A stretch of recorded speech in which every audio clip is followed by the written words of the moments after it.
This is the Five Starr Podcast.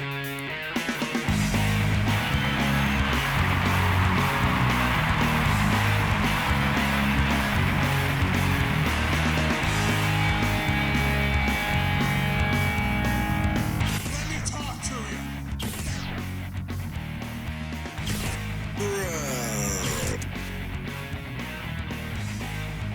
This is such good shit.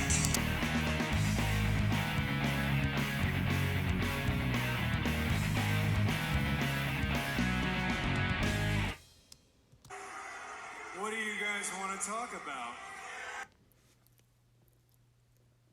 It's kind of interesting how the last few shows I've done have started with these cold opens where I just immediately start diving into the news happenings. Unfortunately, the last two times I had to do that, the news stories were sad. The can of worms that I'm about to open up in this conversation, God almighty. I don't even know what to call it. It is sad, but for entirely different reasons than the sad news about Terry Funk and Bray Wyatt's deaths. This is just sad because it's me regurgitating old talking points about AEW that I've had for the better part of 3 years. And I think before I get to that, I should probably explain a few things first. This week has been an absolute nightmare at work. I've just been so overloaded with stuff to the point where I've had to make extra room in my already overbooked schedule just to finish up paperwork from the previous day. So when I actually got the chance to even sit down to watch Dynamite the other night, on delay because that's how I have to watch all the shows, I DVR them on Wednesday, then I watch them the following night at like 8 or 9 o'clock at night, depending on when I actually get home. And, well, I got about 2 minutes into the show, and when I actually saw them run down the car for the program, I basically just said, okay. Now, this show pretty much looks like a waste of time. So I basically checked out like 1 or 2 segments in total. I fast-forwarded through pretty much everything else. Now, I didn't even type up any notes or anything. I just said, you know what? If they're not going to try, why should I? I think it's a fair question. And let's be honest, it's AEW. So the locker room / backstage drama is always more exciting than the actual on-screen TV product. And since I was already pretty much the focal point of the conversation following the All In show over the weekend, I figured, since I didn't really provide any input when the stories were beginning to circulate, I figured now's a good time to talk about it, since I actually do have stuff to say about that, as opposed to the Dynamite show on Wednesday where I basically had nothing to talk about because the show sucked. If you're curious about my thoughts on Dynamite, here's the extent of everything I jotted down about that complete waste of 2 hours. Mike Bennett and Matt Taven are extremely underrated promos, and Tony Khan's a fucking numbskull for not pushing them as a main tag unit on television until now. FTR and the Bucks are now quote-unquote acquaintances because reasons. And the fact that they dedicated the final 20-something minutes to another Orange Cassidy title match is both laughable and very telling about the current state of this product right now. Oh, and probably should mention this too. The Acclaim now have pink 6-man tag belts, and they want to be referred to as the House of Ass, which might have been the only highlight on the entire show looking back. That and Billy Gunn making jokes about scissoring himself. Now that we've gotten that out of the way, we can talk about the real stuff that matters. And I'm sure everybody's been fed the news in some way, shape, or form from about 70 different news sources. It's impossible to tell who's telling the truth just because of the parties involved. I mean, everybody's got their own hidden agenda at hand. Whether you're in the Punk camp or the Elite camp, it's pro wrestling's version of Fox versus CNN. Which biased media outlet is going to spin their side better? And just in case you're like me, and you like to try and avoid talking about the middle school drama until you actually know what the hell's going on and who's clearly at fault, I'm going to fill you in with everything that I'm aware of as of this point. Now, we had what you would call another one of those backstage altercation dealy-bobs. This happened this past weekend at All In. AEW's biggest show they've ever run in company history. A night that everybody's supposed to be talking about for setting record gates and drawing the biggest attendance for a European event in wrestling history. And of course, what's the one thing everybody's been hung up on over the last several days? The fact that CM Punk and Jack Perry apparently got into a 30-second scuffle by Gorilla. Literally seconds before Punk was scheduled to go out and work his match with Samoa Joe. And my God, you want to talk about the ultimate stiff arm to the Elite camp. How's that to try on for size? Before I even knew about the backstage altercation with Punk and Jungle Jackass, I'm sitting here during my All-In review and putting over how great that Punk Joe match was, saying it's one of my favorite opening card matches AEW's ever done for a pay-per-view. Well, now we know who had the real chip on their shoulder. And of course, you trace that conversation back to something that happened on the pre-show, a match that I skipped over entirely because I had zero interest in watching it to begin with. There was an advertised Hook versus Jungle Boy street fight, no DQ, falls count wherever match that wasn't even worthy enough to make the main card. The fucking Stadium Stampede with all the outlaw jabronis was good enough to make the main card for All In. But Jungle, Jagoff, and Hook, nope. Nope, those guys got shoehorned into pre-show purgatory. Shouldn't be surprised. And, I mean, that's not even the main reason I chose not to watch it. I just didn't give a fuck about the match because I see street fights every week on AEW TV. And I knew it wasn't going to be any different from what I'm used to seeing. So why bother? But the reason that match is so significant was that apparently, for reasons that are entirely unexplainable except for the fact that Jungle Jackoff has the mental capacity of a sloth with Down syndrome, he wanted to do some angle or some pre-tape involving glass in a car,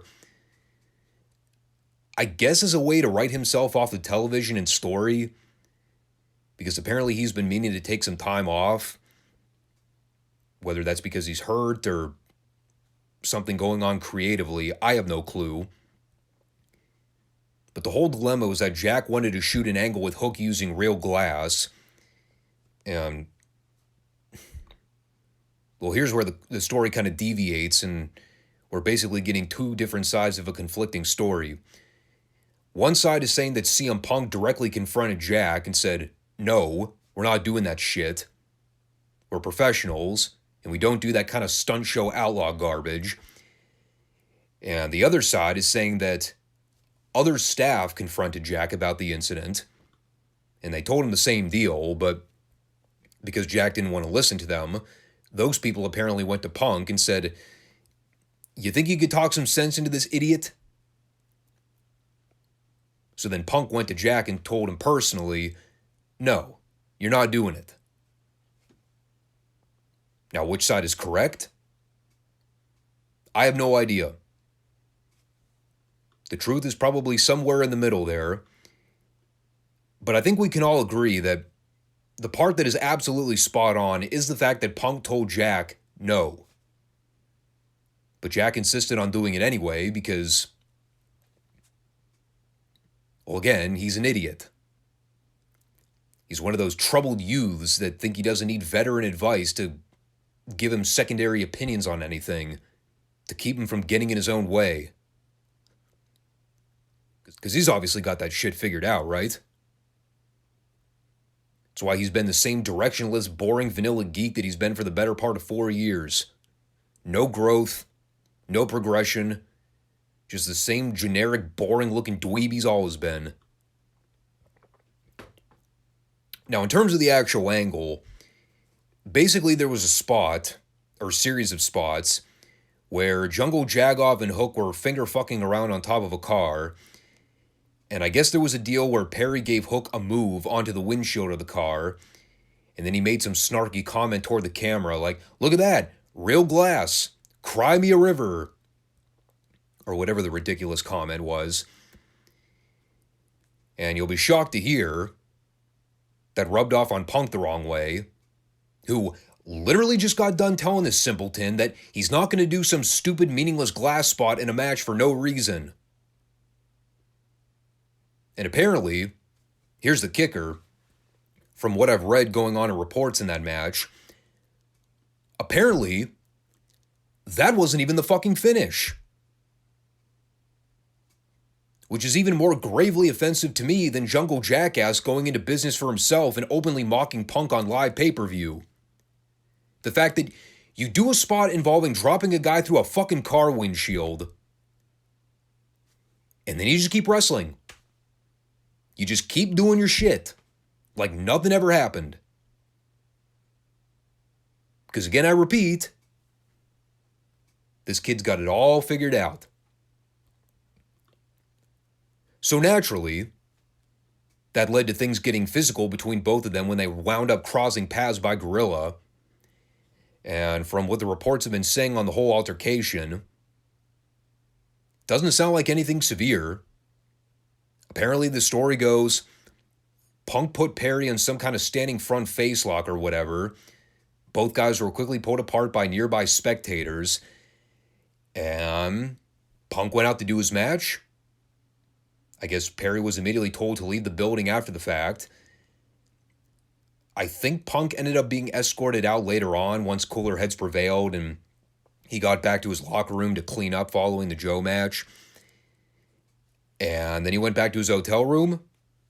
That was the last we ever heard of it. Now, of course, there's been more follow-up about the matter. Tony Khan has apparently taken action on it. The word, at least through the grapevine, this is not something directly from Tony's mouth. Not that I would have expected him to make this announcement because he has no balls. But the rumor is that Punk and Perry have been suspended. Which we can basically rewrite that and say Punk was suspended, and because Jack Perry was already going to be taking time off anyway, what suspension? Perry was sent home so he can enjoy and relax during his scheduled time off. Big whoop. He's still probably going to get paid for it. Because,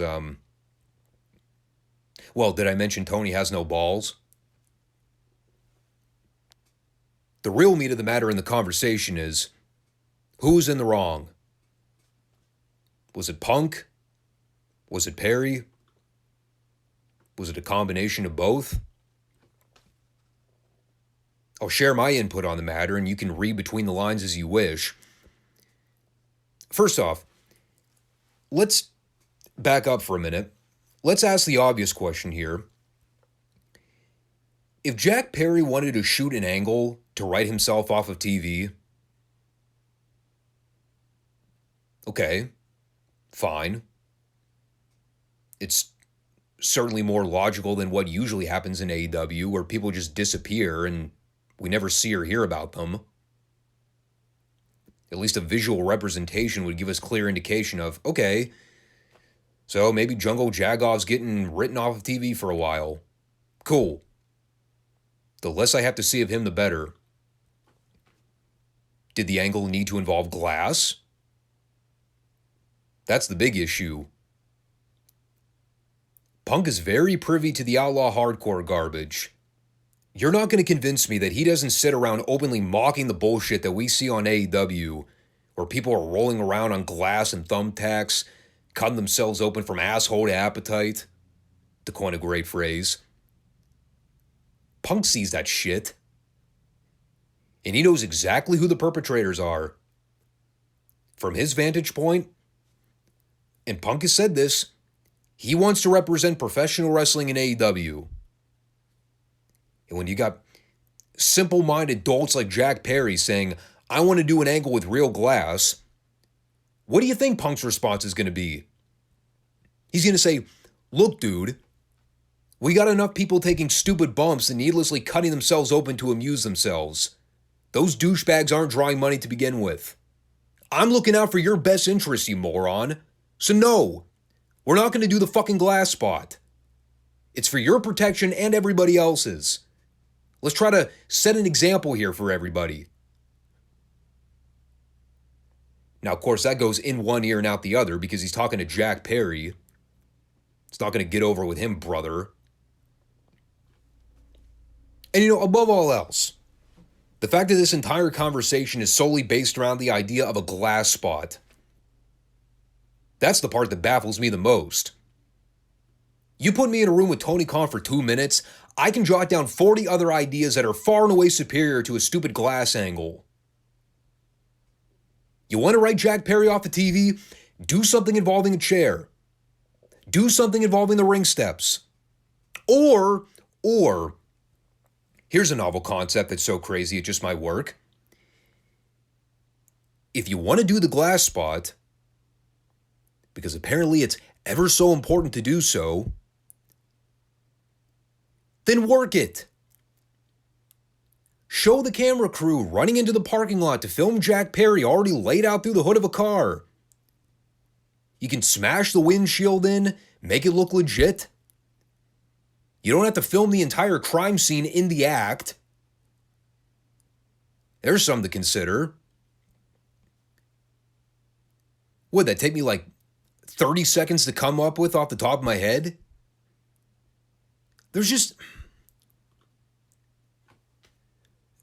There's no coherent thought process with any of these idiots. They're all just attention-seeking morons.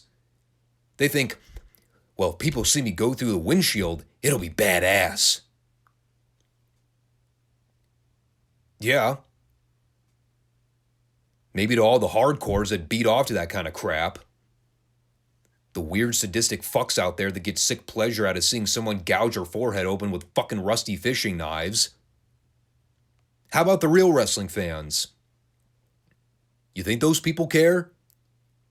Of course they don't. Because it's stupid. And now from what we're hearing, the incident has escalated in the last few days. Now reports are coming out that in addition to the suspensions for Punk and Jungle Jabroni, now we're being told that both guys have been taken off the All Out card, which, as of this recording, is a pay-per-view that is happening in 2 days. And I'll talk about that card in a sec to tell you where I stand with all that. Suffice it to say, the fact that we might be paying for a pay-per-view that they're hosting in Chicago and Punk's not even on the card, he's not advertised, he doesn't have a match booked, that tells you all you need to know. And maybe from Tony's point of view, he sees it as him needing to do something to try and provide damage control. That's one thing. But when you already have a lackluster card booked to begin with, virtually 0 star power to behold, removing the only major name you have on that entire show as a form of punishment, that is fucking stupid. And while we're on the subject, let's run down the All Out card. The one that absolutely needed to happen the week after All In at Wembley. We just had to do these 2 big pay-per-views back to back. Couldn't hold it off for another 3 or 4 weeks to actually, God forbid, build some matches. I figured it was going to be a dreary card on paper. Little did I prepare for the fact that it would basically just turn into another glorified fantasy booking pay-per-view for Tony Khan's action figure playset. All right, so what do we have on this thing? We have Luchasaurus versus Darby Allin for the TNT title, which, as I've discussed on the Collision Reports, is significantly less enticing than Darby versus Christian. And they already gave us that match for free on TV. Miro versus Hobbs, which I also talked about being a good idea in theory. The problem is somebody's going to have to lose that match. And I don't think either guy is in a position right now where they ought to be doing jobs. So unless they have something clever planned for a finish, someone's going to get damaged in that outcome. There's a Chris Statlander Ruby no-go match that nobody gives a crap about. I'll skip the next match they have listed here to talk about that at the end, because boy, is that a doozy. Omega versus Take a Shit, which basically just looks like a Dynamite top of the hour match, but we're being expected to pay for it. There's the 8-man tag with Bullet Club Gold versus FTR and the Beta Bucks, which they set up on this week's Dynamite. And that right there, that match is the ultimate stiff arm to FTR, if you ask me.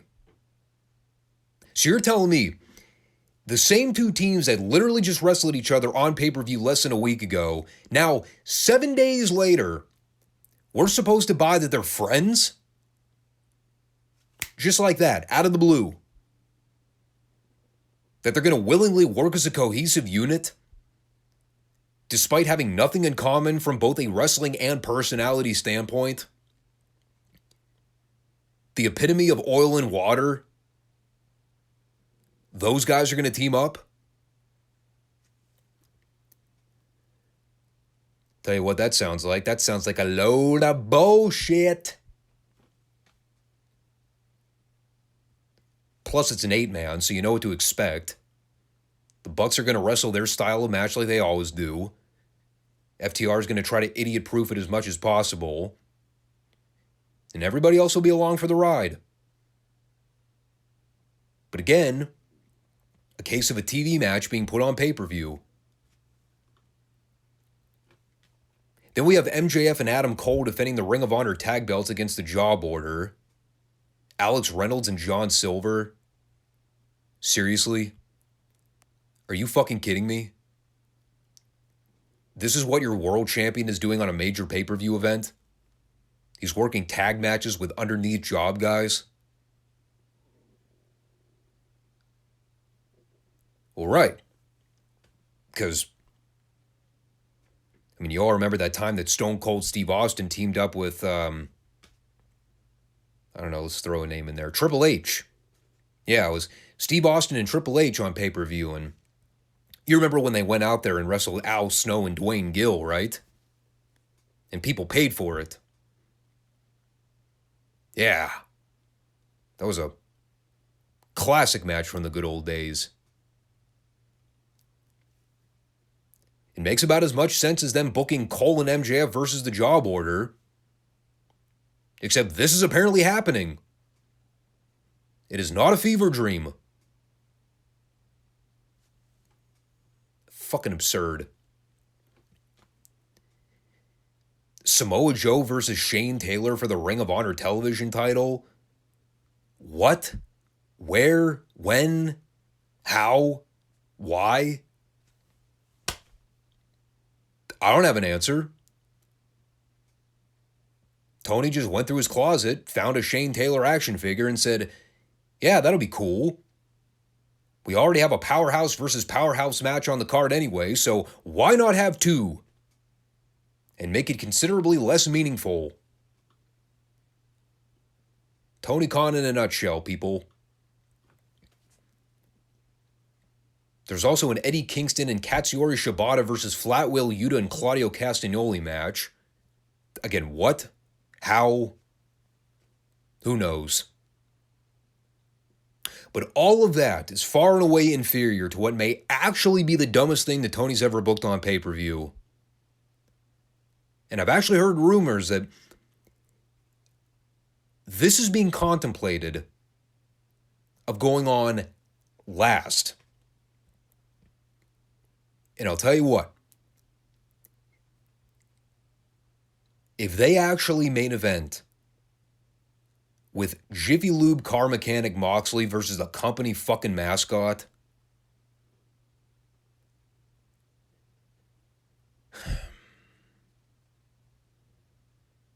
I don't think I'll ever order an AEW pay-per-view again. Just the idea that it's being tossed around in the air, that it's a possibility of actually happening, that Tony Khan would be stupid enough to main event a fucking pay-per-view with Moxley versus Cassidy.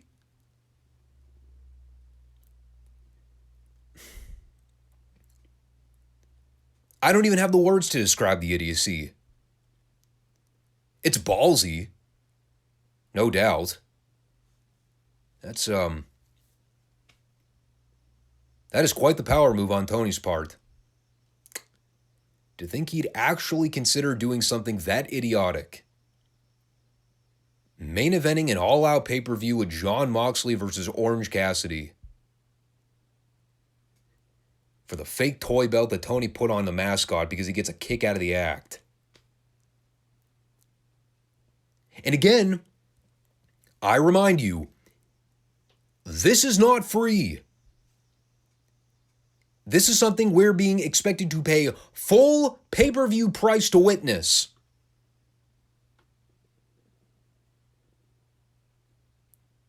So I can already tell you I ain't buying that shit. I don't even know if I'm going to watch it. I don't even think it's worth me illegally streaming it. Tell you the truth, I got enough shit on my plate right now to have to worry about wasting my Sunday night watching this dreck. Are you kidding? What's the appeal? Nothing announced for Punk. MJF being wasted and underneath crap. FTR being buried in the middle of a random 8-man with a Cucamonga cocksuckers. This has got to be the worst pay-per-view they're ever going to run, am I right? Seriously, what is the fucking attraction match? A rumored Ricky Starks Ricky Steamboat strap match? If this were 1989, I'd be all in for that. It is 2023. The last time we saw Ricky Steamboat on television, he could barely slide into the ring without looking like a decrepit fossil. And I like Ricky Steamboat. But what the hell is he going to do from a physical standpoint? At his age? Ricky Starks isn't experienced enough to do the smoke and mirrors thing. I don't even think MJF or Punk could salvage that. The whole thing is just a total disaster. And you know what?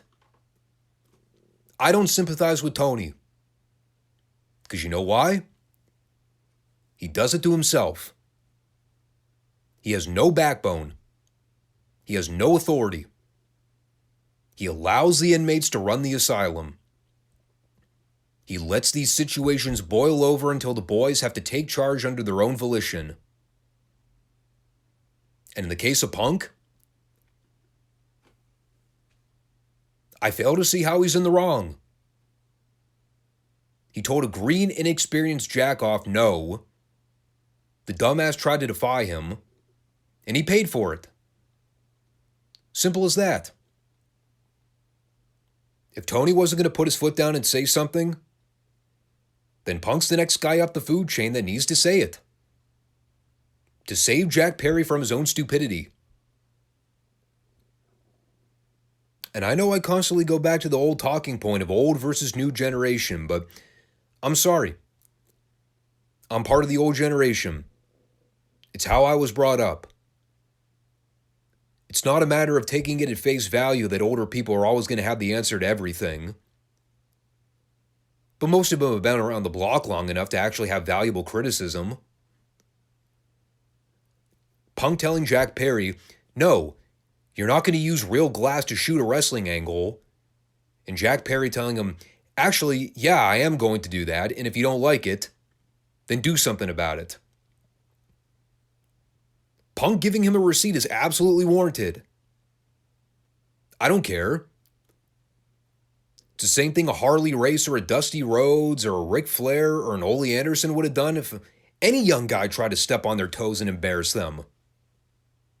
They had got their asses pummeled. And we live in a pussified generation now where everything's about standards and practices. You're not allowed to be physically confrontational anymore. And it's one thing when you say that about a corporate job. But when your entire profession is based around physical combat, what the fuck do you think is going to happen when you piss off the wrong person? You think you're going to get called into the boss's office to have a stern talking to? No, motherfucker. You're going to get your face bashed in, and then you'll get a stern talking to. It's the best of both worlds. A lot of these AEW employees could probably use a good ass kicking, since the majority of them have never been in a real fight in their lives. Punk lost both of his UFC fights, but at least the fucker was in the cage being physical. You can't say the same for Jack Perry.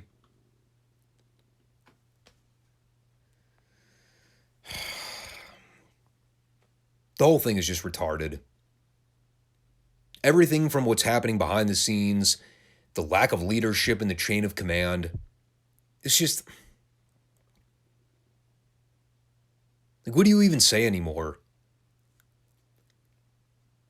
I had this exact conversation during the Brawl Out last year. Nothing's been fixed. It's the same talking points over and over and over and over again. And it all falls in Tony's lap. He lets these situations get out of control. Whoever instigates the issue, we're far beyond that conversation now. This is all about Tony refusing to take ownership.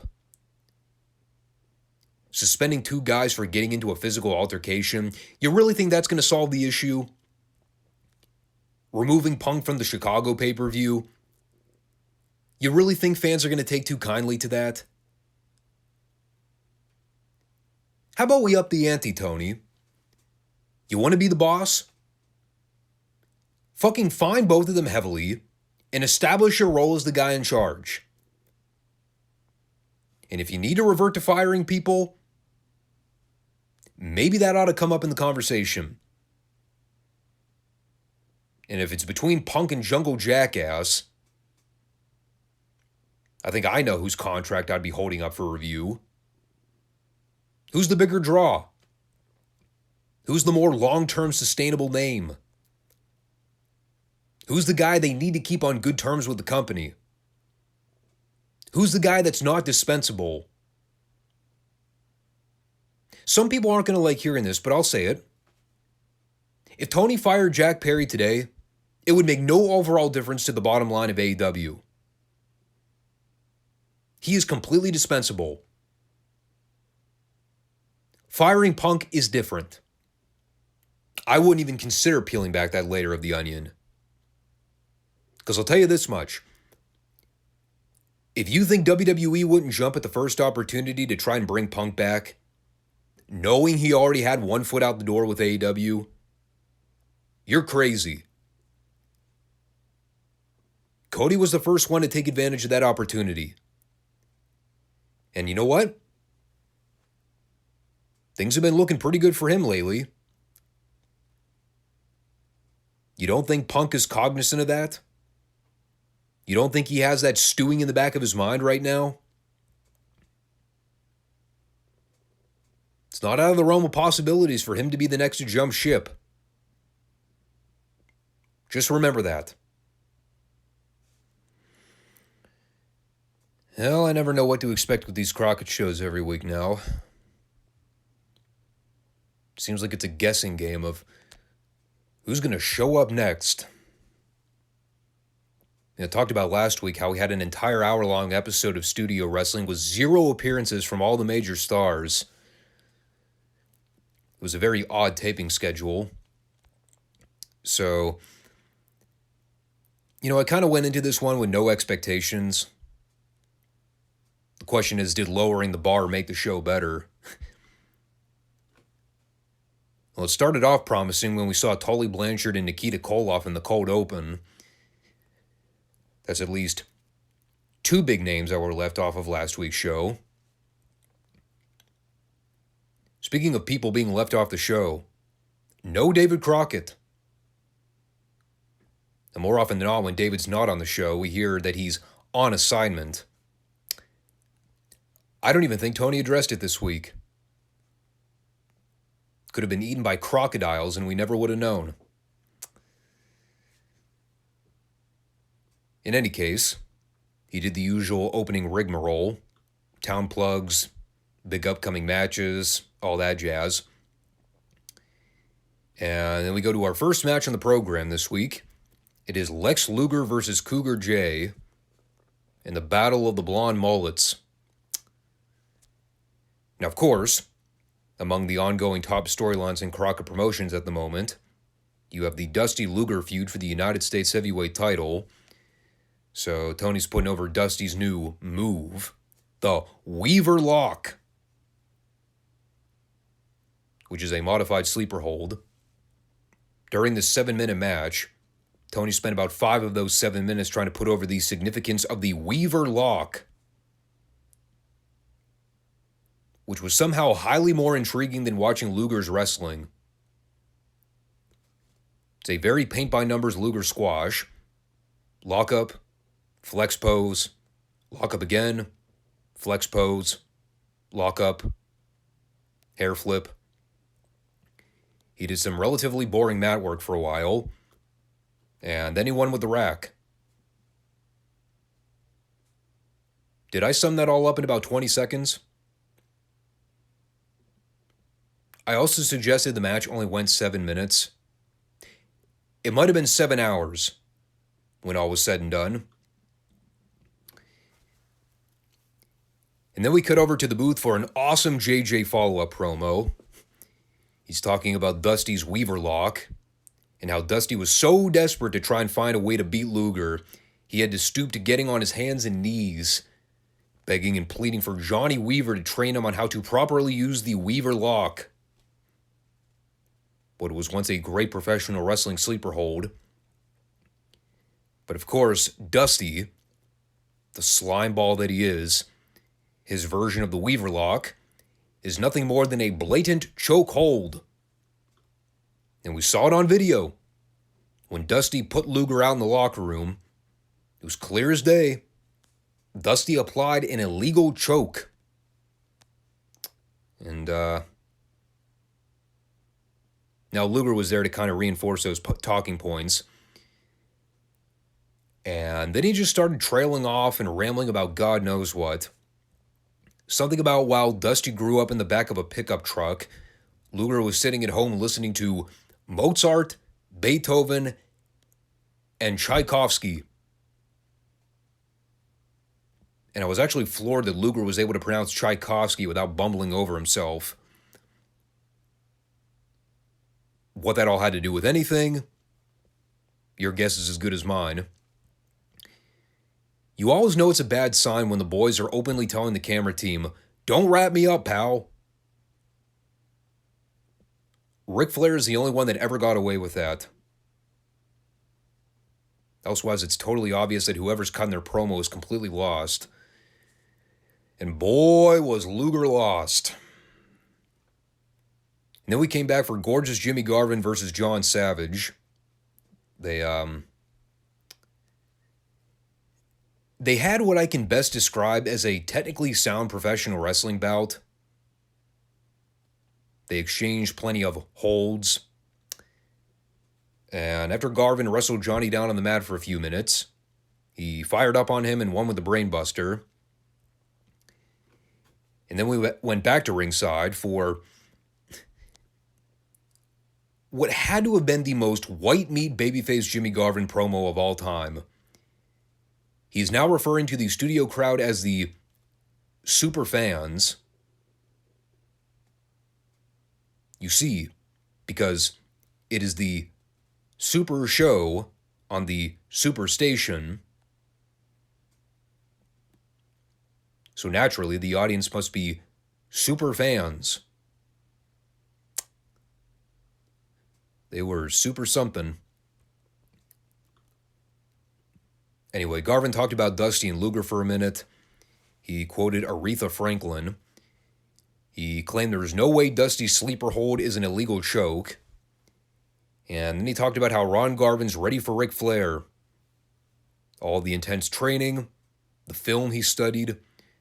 Ronnie's doing all that he can to prepare for the biggest match of his career. It is so crazy to compare Jimmy Garvin's heel promos to his babyface promos. They are complete polar opposites. I remember those classic Jimmy Garvin promos last year when he was a heel. He's out there just being a total wacky, over-the-top bad guy. You know, Precious standing next to him doing her disgust face. Garvin talking about how gross his opponents were. How the studio fans smelled like garlic. You got Precious spraying the can everywhere. They were just the best pairing. Man, now I'm listening to him cut these generic cut and paste babyface promos, and it's the same guy. God, are they horrible. I just can't sell myself on babyface Jimmy Garvin. It didn't work from day one, and it doesn't work now. So we come back from break, and this is where we got to see the full footage of the Tully Nikita TV title match that aired on NWA Pro. Fuck, this is so great. You know, we talk about how the business has totally changed.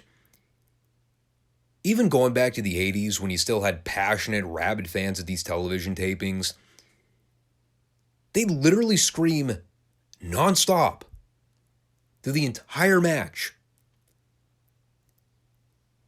And it really is a testament to two things simultaneously: how over the babyfaces were and how over the heels were. And nothing could further exemplify that statement than watching the spot in this match where Tully is trying to play chicken with Nikita around the ring. And as Tully goes to slide back in, he hits the ropes, Nikita does the drop down, and as Tully comes charging back toward Nikita, and Nikita catches him and scoops him up into a bear hug. The deafening level of women screaming with excitement in the building. It is unreal. A bear hug. Nikita grabbed Tully. He picked him up out of the air. And he held him in a stationary bear hug. Everybody shit their pants. Of course, you got JJ running interference on the floor. Tully ends up ducking a sickle attempt. Nikita goes flying over the top rope out to the concrete. So that left the door open for Tully to work him over for the heat. You know, I'll say, one thing that stood out to me watching this replay, and this is kind of a staple of a lot of NWA matches, the way guys used to bump on the floor. It always looked so raw with the way guys would fall out of the ring, like crashing and burning on the concrete. Like these guys didn't hold back from hitting the floor with momentum. It was probably brutal on the landing. But it's something you really don't think about as a modern wrestling fan because, I mean, nowadays there's all that padding outside the ring. Not in these days. It was pure concrete. Maybe if you were lucky it was a gym floor, but it was still a hard surface. And those guys would bump out to the floor. They never half-assed the falls. So, well, they did have a series of commercial breaks during this. When they came back from the first break, Tully was mostly in control. And right before they're about to go to their second break in the match, easily the highlight of the entire show, Nikita's making an early comeback on Tully, and he hits him with suplexes and atomic drops. Crowd's coming alive. And then from out of the corner, Tully goes for a running clothesline on Nikita. And I don't know if they could have planned this spot better if they tried. But the visual of watching Tully charge at Nikita with great speed, colliding with Nikita with his entire body. Not only does Tully go sailing across the ring like a lawn dart, Nikita doesn't budge a muscle. He just stands there. He totally no-sells it with that mean guy look. I am howling with laughter as they go to the break spot. I just thought, it's one thing to see Nikita no-sell a clothesline. Seeing Tully run at Nikita full speed, fly past him like an out-of-control airplane, and then just go ass over tea kettle onto the ring mat, and Nikita just stands there. It was so amazing. I watched it back like 6 times. And by the time we come back for our final break, Nikita has totally taken control again. He ends up trapping Tully in a figure 4 momentarily. But then JJ sneaks in and gouges Nikita's eyes while Hebner's view is obstructed. And they're doing some big near falls toward the very end. And then we get the big angle. Tully and JJ get double conked by Nikita. JJ takes the big spill out to the floor. And as Nikita goes for the atomic drop on Tully, Tully accidentally kicks Hebner in the head. So he goes down. And while both wrestlers are sprawled out, here comes Arn Anderson to feed Tully a brass nut gimmick. Or some type of loaded gimmick. It had the white tape wrapped around it. And of course, we've seen this angle in wrestling 1,000 times. 999 of them happening in Crockett Promotions over the last year alone. But here's where the twist comes. As Arn goes to feed Hebner into the ring to count the pin, Tully's laid out Nikita with the gimmick. He's about to steal the match. But no. Here comes Barry Windham to break up the pinfall attempt. And he's trying to wave Hebner in the direction of Arn, saying that he fed Tully the weapon. So Arn ends up dragging Barry out to the floor, and those two are going at it. And meanwhile, while Hebner is dealing with those guys, here comes JJ from the other side of the ring to try to hit Nikita. Nikita decks him with a sickle. JJ takes a fabulous bump. And then he grabs the brass knucks. He clocks Tully over the head with them. Down goes Tully like a wet sandbag. Nikita covers. 1, 2, 3. And I know I make this joke constantly, but I can't restate it enough. It literally may as well have been the main event of WrestleMania with the way these people blew the roof off. Deafening screams in the arena. Everybody came out to celebrate with Nikita. Of course, he eventually goes over and does the promo with Bob Caudle at ringside, promising to be the world's television champion for a very long time. And it's such an awesome moment. They put it over as a big deal. The heels all getting thwarted in the act. Of course, you don't even care that Nikita basically fucked Tully in the end. Because you're like, well, you know what? The heels brought the gimmick in the ring first. So it's fair play, right? Meanwhile, they cut back to the booth with Tony and Dusty. Dusty's there to put over the significance of the big occasion, putting over the superpowers and how Nikita stepped up to the plate when Magnum was down for the count. He stuck to his morals, never turned his back on the American people. He stayed loyal. Of course, he then had to immediately make it all about himself by talking about him being a 3-time world heavyweight champion, how he's been on the top of the mountain and back. And, he talked about how Luger is a great physical specimen, but he's not a legend. He's bought and paid for, along with the rest of the Horsemen. Moreover, he is not the heartbeat of the American people. And from there, I'm not entirely sure what the hell happened, but here's what I wrote down. I'm blanking on this now as I'm reading over my notes again. Dusty yelled something about being the heartbeat of America, and then he did a creepy sex pose on the ring apron and pretended to pass out.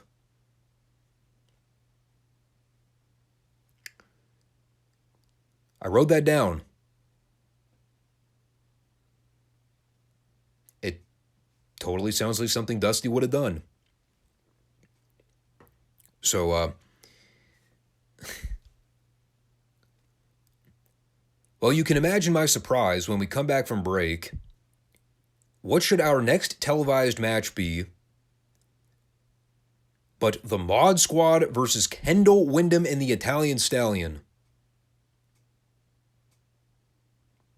At first, I thought it was a rib. But no. They actually booked that. And, you know, I really didn't know what to think. I was totally expecting train wreck horror. And for about the first 2 or 3 minutes, it actually wasn't that bad. It wasn't good. Don't get me wrong. It's the Mod Squad, Italian Stallion, and Kendall Windham. But I'm watching this match. It's chugging along for a while. And right around the point Stallion gets dumped out to the floor,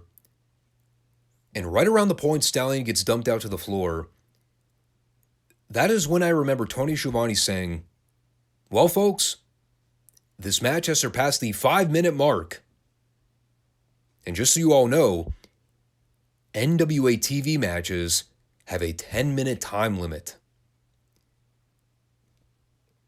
And it was at that point where I said to myself, oh no, they wouldn't. They're not about to do what I think they're going to do, right? Sure enough, these motherfuckers did it.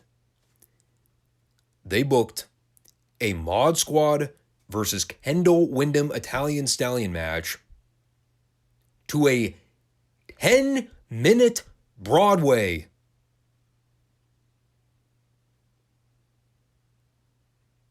I was beyond bewildered. And just so you understand my pain fully, a 10-minute time limit probably does not sound like that much time on the surface. Trust me when I tell you, when I'm watching the Mod Squad put the Italian Stallion in a chin lock for 5 of those 10 minutes, it may as well have felt like a 30-minute Iron Man match. They're just beating and beating and beating and beating and beating on Stallion for an eternity. At the point they actually cut to their commercial spot, we saw one of the Mod Squad members apply a chin lock to Stallion. When they came back, we see this same Mod Squad fella with Stallion in the exact same chin lock hold. I screamed. I was begging for somebody to run in and just lay everybody out involved. Instead, we got Kendall making one of the worst babyface comebacks of all time. Just one sloppy punch and drop kick after another. And then right while he's in the middle of his flurry of offense, that is when the bell rings. And then the heels end up taking control again so they can lay out Stallion with a diving elbow drop. Wow. You know what? Maybe I'm being a little overdramatic. Perhaps. Was it that terrible? Probably not. But suffice it to say, going from a video of seeing Tully Blanchard versus Nikita Koloff for the TV title, with a title change involved, following that with 4 underneath green guys doing a 10-minute time limit draw,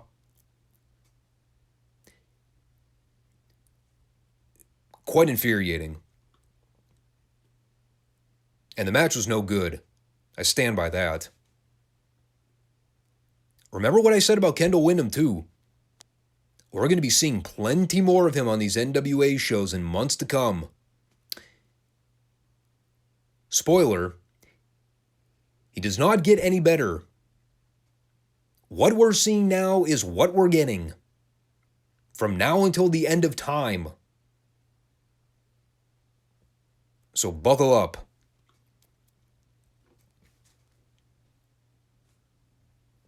And then we followed that with Tony Schiavone doing some shameless merchandise plugs, flashing the newly developed Bash 87 VHS tape on camera. Yes, VHS. Video Home System. The good stuff. Gotta love the old cassette tapes. Just to be reminded that I'm old. I just saw Tony hold that video cassette up. I just died on the inside. There's no better way to make a guy feel old than reminding him of when VHS tapes were a thing.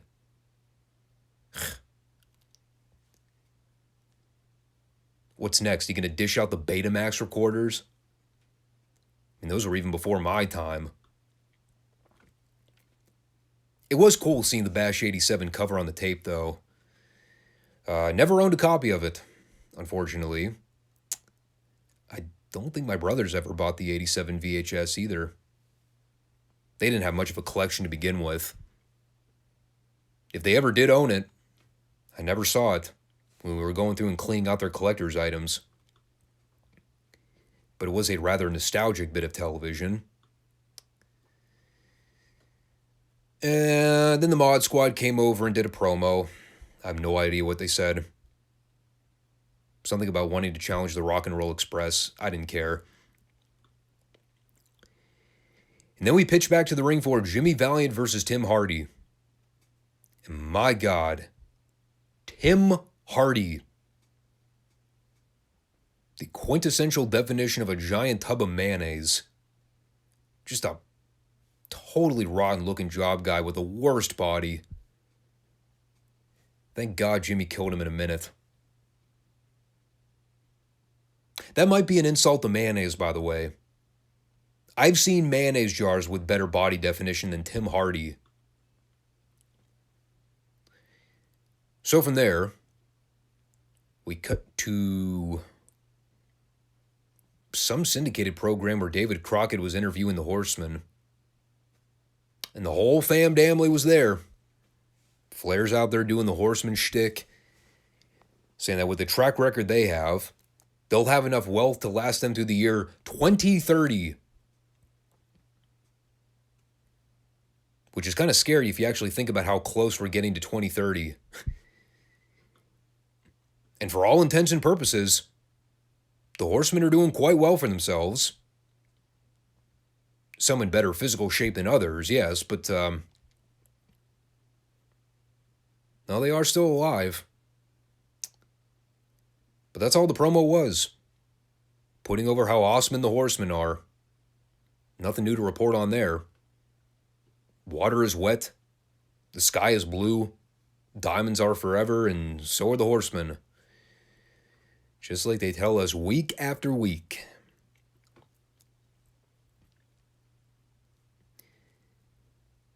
And then we had the Barbarian versus Rocky King.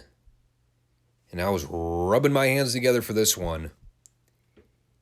If there's one thing I've come to learn about the Barbarian, whenever he's scheduled to work, you are in for something truly special. And this was certainly special. Maybe even perhaps the greatest squash in the entire history of Crockett TV. This is like straight out of the actual Rocky movies. It's the archetypal David-Goliath match. You got the big, mean, ugly, strong powerhouse going up against the underdog babyface that you really want to root for and you want to see overcome the odds.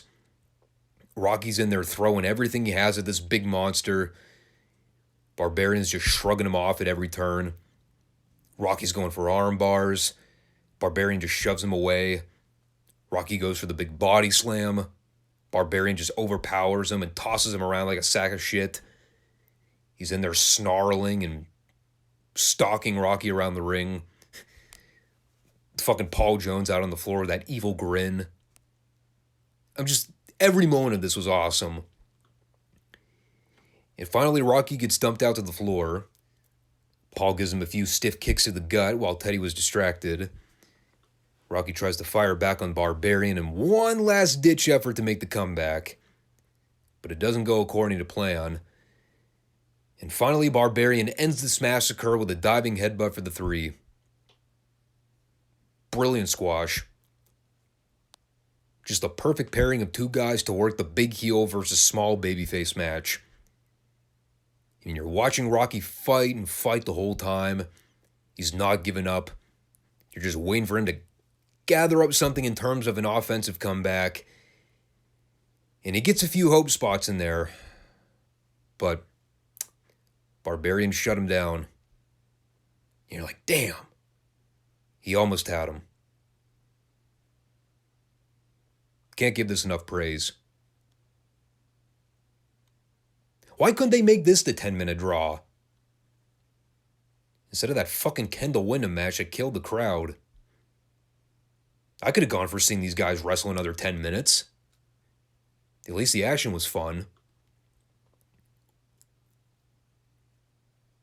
On any case, we came back for a Ron Garvin pre-tape. He did an interview with Bob Caudle on NWA Worldwide. It was more or less every promo he's been doing on Ric Flair for the last couple months, putting over how much he wants to be world champion. I just skipped down like 8 pages in my notes. Give me a second here.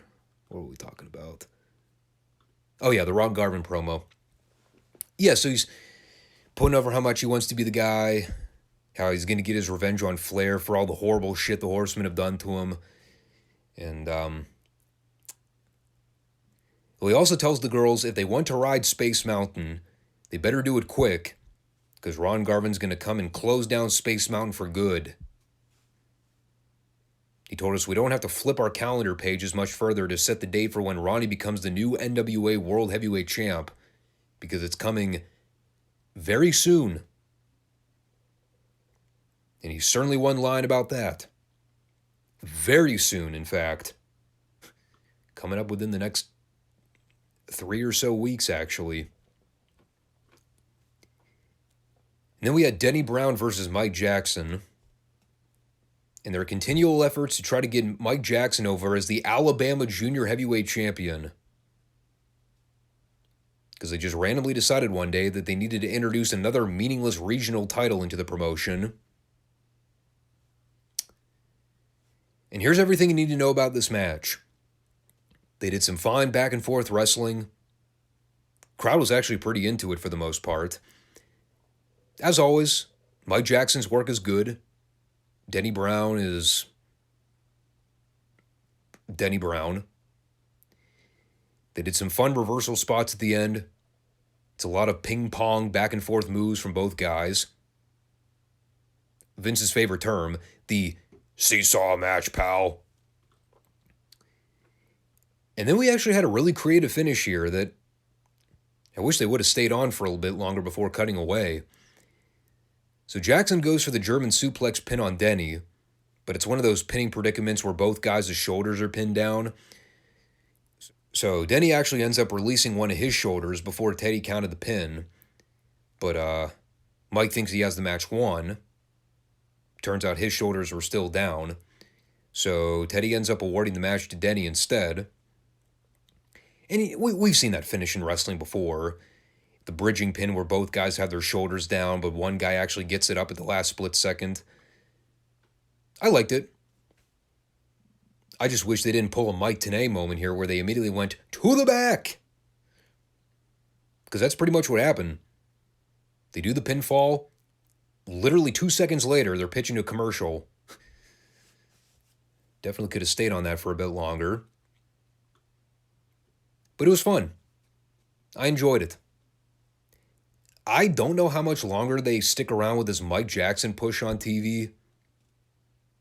I remember it doesn't last for that long. Part of the problem, I think, is that we don't really see him do much outside the matches. Like, he doesn't do promos. Rarely do we see him involved in angles. So it's like, I mean, yeah, they're giving him something, but they're not going all the way with it. And I think it does a disservice to him in the long run. Just the idea that they're unwilling to give him some promo time or try to involve him with the top stars in bigger capacities. Like, it's one thing to push the guy, but I mean, he's only going to get so far by working underneath matches with Denny Brown, of all people. Tell you what, though, they're doing a better service to him than they are Sean Royal. Yeah, we're still doing these Sean Royal singles matches on TV.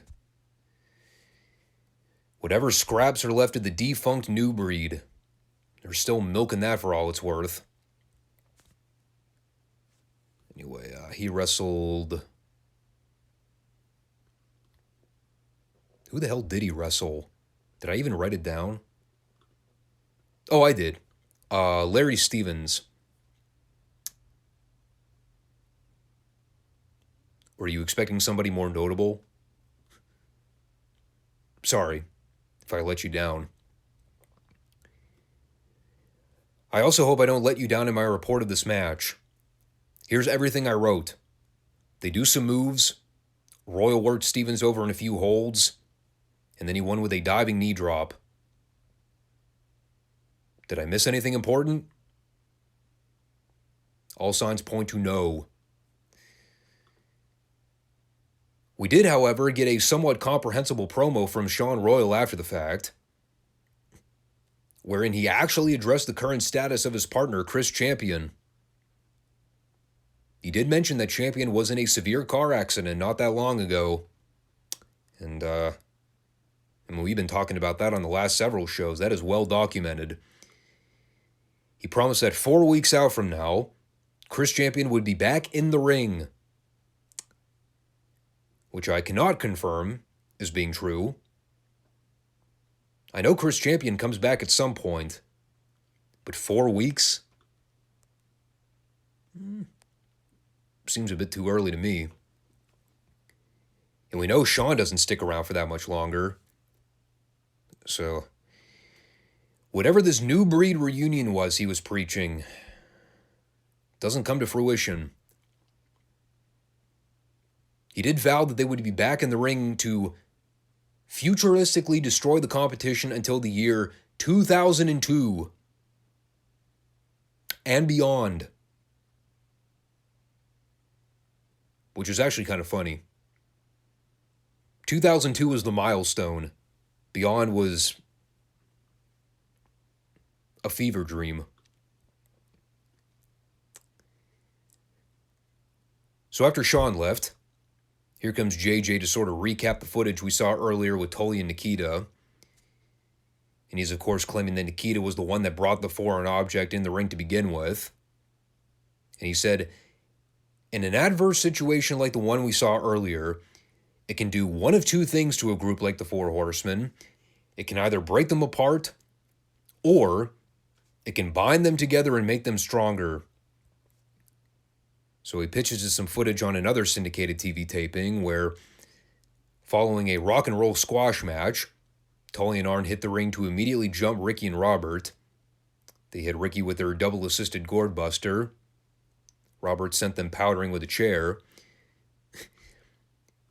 I did laugh at the visual of Tully basically coming out to do this angle in nothing but his underwear.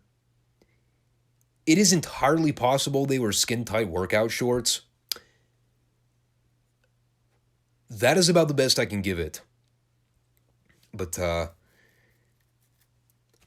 well, the angle was good in the sense that it sort of phased Tully out of the singles title picture and then moved him into the tag title hunt with Arn. A passing of the buck in a lot of ways. And, of course, that set up the Rock and Roll versus Tully and Arn for their title program in the fall of '87. And, obviously, the stuff that follows with Tully and Arn winning the belts. Again, spoiler. And for our TV main event, it is the Raging Bull versus Ricky Nelson. A visual that I can best describe as a grown adult man looking like he was beating up a 16-year-old kid. It really hit me watching this match. God, is Ricky Nelson fucking scrawny. He made Kendall Windham on this show look like he was pumping iron nonstop at the gym for the last month. Maybe it was just seeing him work with Bull, who was like twice his size. God, the size difference really stood out. Just no muscle definition on that guy at all. Puny. Anyway, Bull won with a flying burrito in about a minute. And then we close things out with a solo Paul Jones promo. I tried to brace myself for the worst case scenario here. And it is really hard to tell with Paul Jones a lot of the time because you legitimately never know what the fuck the guy's going to say. Is he going to cut an awesome raging heel promo? Is he going to lose his train of thought midway through? Is he going to come out with anything to talk about? Well, this was sort of the best of all worlds. He says he has one more member of his army left to complete the entire group. And we will see him on TV in a few weeks. But, well, it would appear, at least as of this point, the newly reformed Paul Jones army consists of the following people: the Raging Bull, temporarily, Ivan Koloff, the Barbarian, and whoever this mystery fourth guy is. But I can now confirm it will not be Vladimir Pietrov, Rick Rude, Shaska Wadley, or Tijo Gijo. Or Baron von Raschko. I always forget about him, too. So I'm not sure who else that leaves. Actually, wait. No. I take it back. I think I know who it is. Dare I spoil it, though? Well, I'll just leave you with this.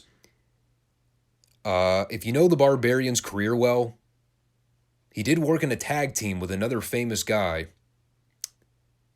No, it wasn't Mang. I'm not talking about him. Before the WCW days. You can go do your own research and figure out who it is. I'm not going to spoil it. Take the ride with me, folks. Take the ride with me. And we'll round out the Crockett review by saying this. It was better than last week. Which I know isn't saying a whole lot because last week's show was terrible. But we got some mild story advancement.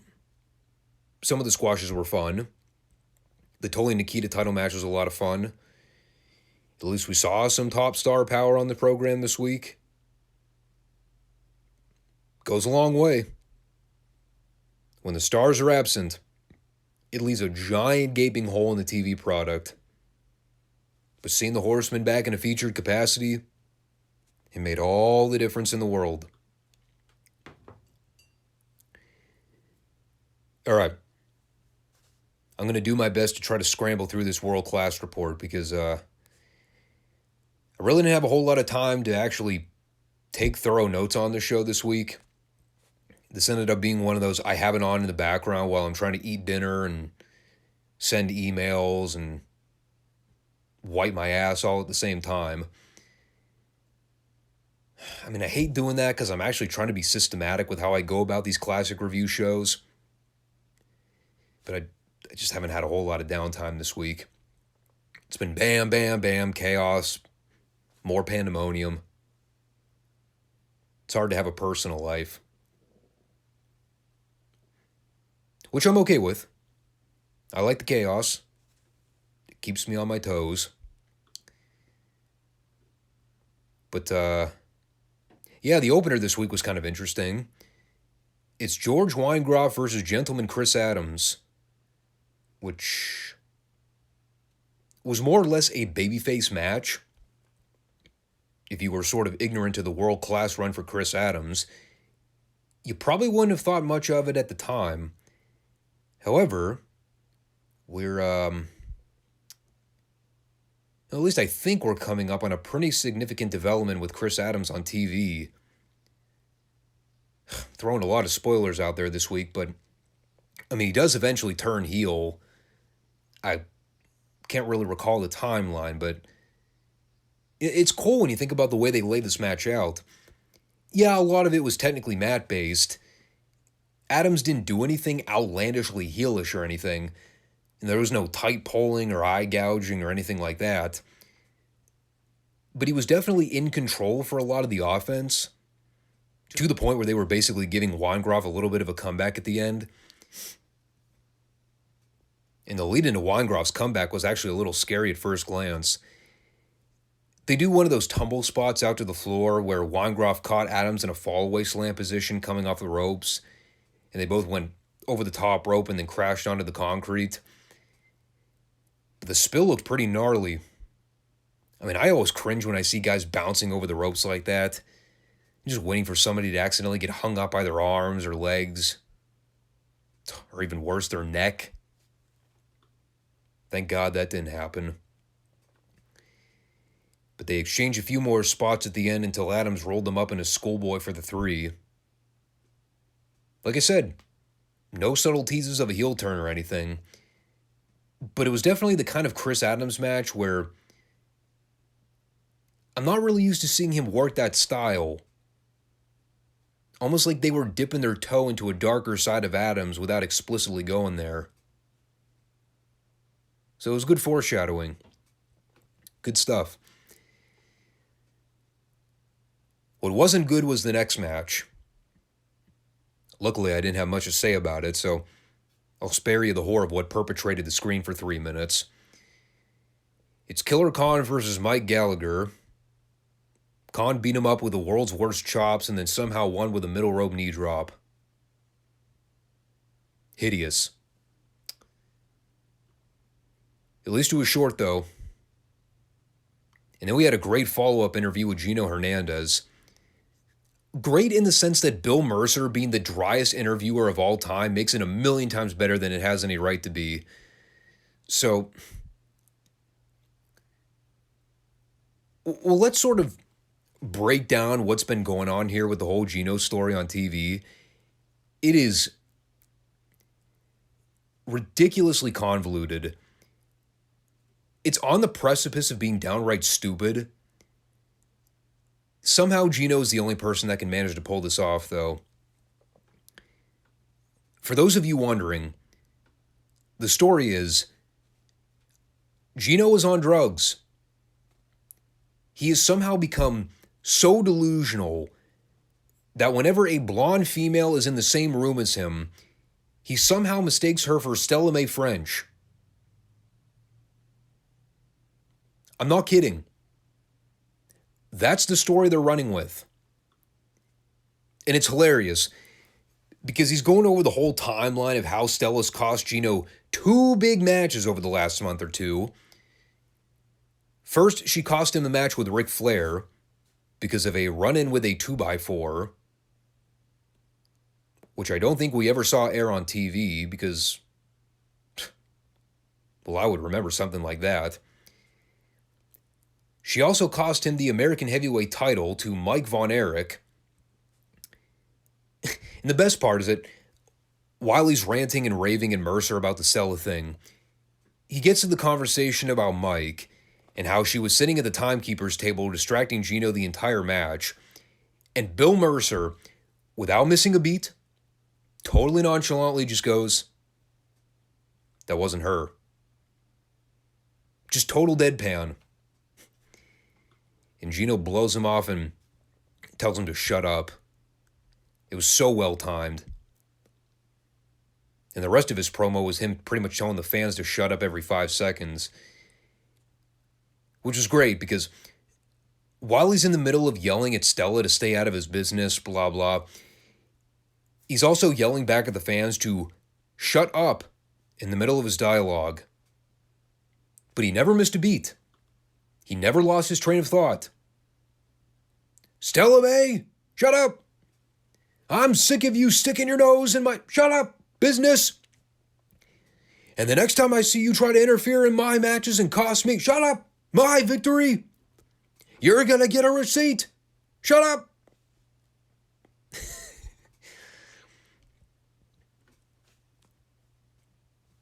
Brilliant promo. Oh, and for the record, for anybody out there wondering the obvious, so why exactly is Stella Mae French stalking Gino Hernandez? The answer is, beats the hell out of me. Since the day they started airing these angles on TV, we've been totally left in the dark. It's never been explained. It's never been laid out with promos or video packages to talk about anything that happened to transpire or lead to that altercation. No clue. They just dived headfirst into it. And here we are. It's like watching Dynamite. You just sort of shrug your shoulders and move on, knowing you're never going to get an explanation.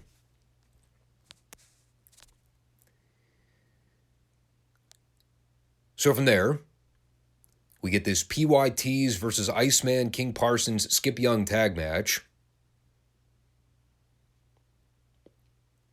I think I called that one, right? Didn't Skip Young do a promo last week where he said he was going to try to find a partner to be in his corner to wrestle the PYTs? Didn't I say it's probably going to be the Iceman? No, sure enough. Here he was.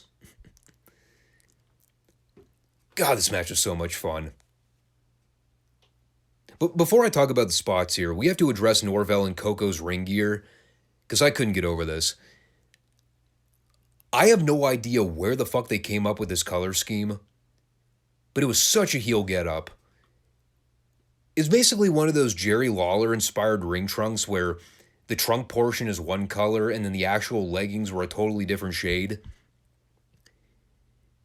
The color scheme they came up with here was orange for the trunk section, and for the leggings, dark purple. A grave wardrobe error. I also should probably take the time to mention Skip Young's choice of ring trunks for this match. Dark piss yellow. The worst possible choice of yellow. That is the color Skip Young went with.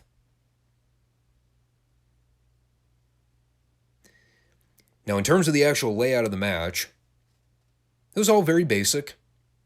The early moments where you had the Iceman and Skip Young shucking and jiving and fist bumping after a brief flurry of offense, that was pretty great. I especially like Skip's hip thrust sequence before dropping one of the heels with a straight right hand. Speaking of throwing hands, did I ever take the time to mention how awesome the Iceman's left jabs look? Christ, that guy could throw a punch. Where the hell was that guy in the 80s to open up a wrestling school to teach guys how to work? God, everybody wrestling today would benefit from watching their Iceman King Parsons tapes. Learn how to actually throw a punch, God forbid. Best comment from Mercer in this match. As the Iceman gets into the ring and starts throwing fisticuffs, Mercer says, and I quote, "It's as if the Iceman is saying, 'Watch my hands to see which one's going to bang you.'"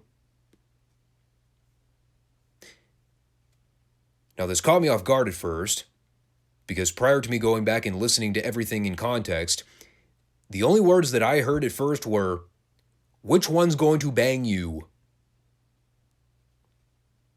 And I paused. I stopped taking notes immediately. I looked at my TV monitor with a very confused expression. And then I rewound it about 10 seconds to make sure that I actually heard that correctly. Turns out I was only slightly misled. Anyway, the heels worked over the Iceman and Skip for a while. They had Skip make a short comeback toward the finish. The PYTs try to cut him off, but Skip ends up getting out of the way so he can do what I basically described as a belly flop onto Norvell Austin for the pinfall. I'm not even entirely sure I could call it a running splash, because if you've seen kids do the over-dramatic belly flop dives into the swimming pool, that is what Skip Young looked like doing this move. Just straight up and down, Bob's your uncle, 1, 2, 3. And then we had maybe the greatest afterbirth in the history of wrestling. It was so amazing. I'm not even honestly sure if it was a legitimate fuck-up or not. Or if Coco Ware was just that talented. So the heels tried to jump the faces. And, well, the story of World Class is that when the heels try to get their heat back in a post-match angle, about 95% of the time, it doesn't work. So, sure enough, the Iceman and Skip Young fight back. The Iceman traps Norvell in a standing headlock, while Coco tries to go up top to cut him off. And I can't tell you how many times I went back to watch this again. I was dying. Coco tries to set up the Iceman for something on the top rope. I'm not even entirely sure what he was going to attempt. And the Iceman, who, mind you, is still holding Norvell in this standing headlock, he looks up at Coco Ware, and Coco freezes. His eyes grow wide, and then he slips on the turnbuckle and goes ass over tea kettle into the middle of the ring. It was tremendous. And like I said, it was so great. I seriously don't know if it was a legitimate fuck-up or not. That's the genius of it. Like, part of me was thinking, okay, maybe he was just working it. But if he was, that's a pretty dodgy thing to do. Like, just the way his feet wobbled, the way his body shifted when he was coming down. I mean, it was actually pretty scary if you think about it. But the way the people reacted when they saw this man come tumbling down to earth, everybody fucking popped. They're all like, look at this numbskull tripping on the top rope, thinking he was about to cut the Iceman off. What a geek. Great television, fun match. Really enjoyed it. You know, it's nice when you can just watch a match instead of having to turn away every 10 seconds to type up notes about it. It's probably why I enjoyed the main event so much, too. Beyond the fact that it was Gino versus Kevin Von Erich. A match that was scheduled to happen like 3 or 4 weeks ago, but Mike ended up having to replace Kevin because of travel issues. And, well, you'll be shocked to hear this. Kevin Von Erich versus Gino Hernandez was 1,000,000 times better than Mike Von Erich versus Gino Hernandez. Kevin was a better worker than Mike. Make sure you jot that one down.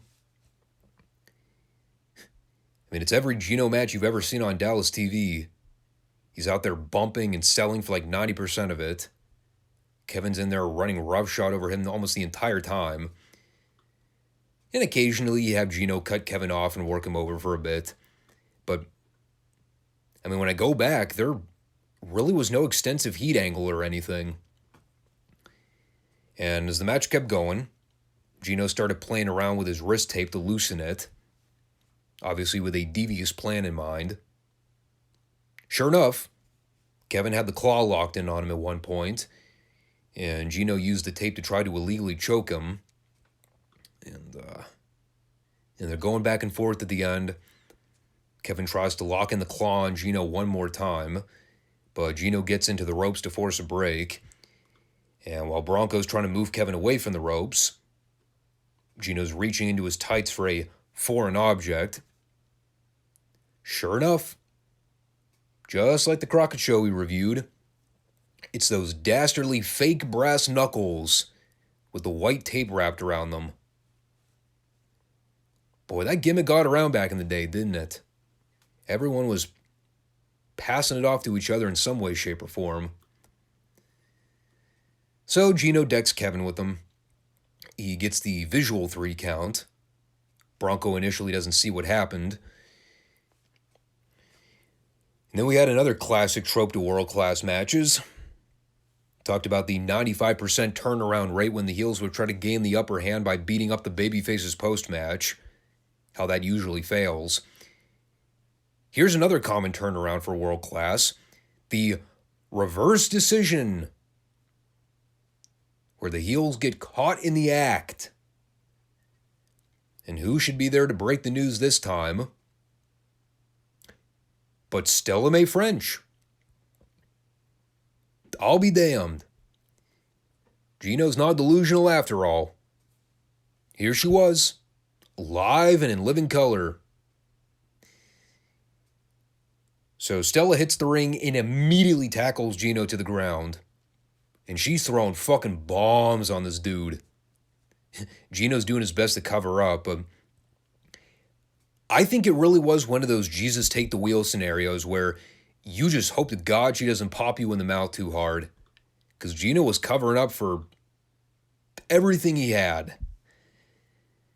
And of course, David Manning's out there to pull her back. And amidst all that rigmarole, Gino ends up dropping the nut gimmick in plain view of everybody. What an idiot. Couldn't even hide it in his fucking tights. So,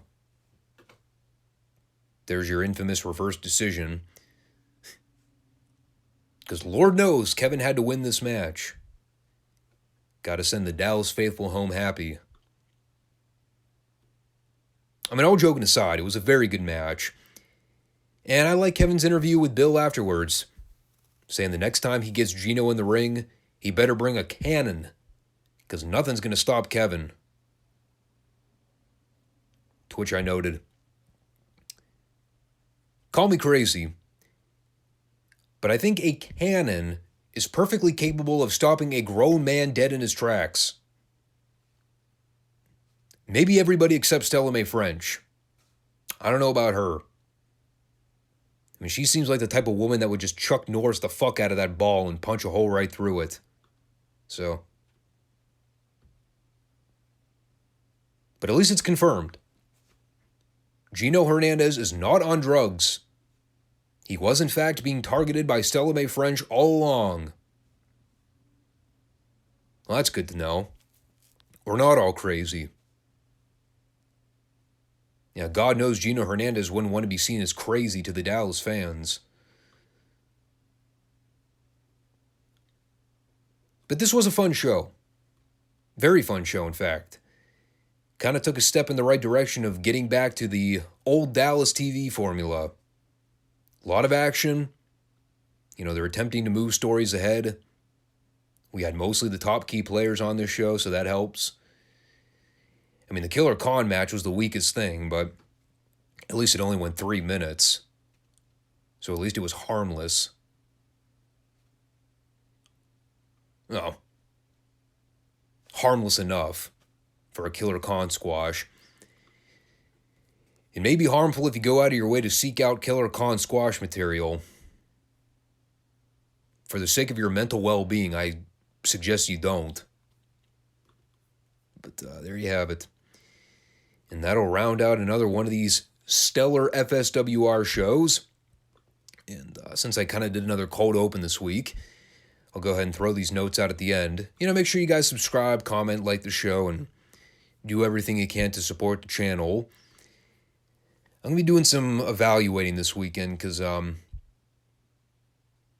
more I'm collecting my thoughts about this all-out pay-per-view, the more I'm just second-guessing whether or not I really want to review it. I don't think I'm going to. I mean, it'd be the first time where I skip out on an AEW pay-per-view, but again, what's the point? It's a bunch of hastily thrown together matches that don't mean jack shit. I mean, people have been saying it's a glorified episode of Dynamite. Yeah, it's pretty much what it is. There's really no selling point, especially with Punk not on the card. So I just might skip out on it, which would basically leave the Monday show wrapped around SmackDown. I guess there is a WWE pay-per-view, isn't there? Is that this weekend? What the hell is that show called? Payback. There it is. Yeah. Tomorrow, PPG Paints Arena in Pittsburgh. Well, there you go. Speaking of hastily thrown together matches, what do we got booked on this catastrophe? Nothing I want to see. Becky and Trish in a cage match. Rollins and Nakamura for the world title. Rhea versus Raquel. Okay, that's interesting. That was a match that was supposed to happen at SummerSlam, wasn't it? But it got pulled from the card. Rey Mysterio and Austin Theory for the U.S. title. Okay. LA Knight and The Miz. I mean, they have been advertising that one for a while, so fine. And apparently Owens and Zayn versus the Judgment Day. That's Balor and Priest in a street fight. Okay. So it's not a total thrown together card. There's some attraction matches on there. All right. Well, maybe it won't be a complete waste of my time. We'll see. I mean, that's only 6 matches. Is that all that they're going to do? Maybe they'll throw together something last minute on the go-home show. Well, we'll find out. We will find out together. Cool. So, we'll reconvene on Monday. I'll just leave you guessing. How about that? We'll figure out what we're going to talk about, and we'll go from there. So, thanks for watching, everybody. Take care. Peace out.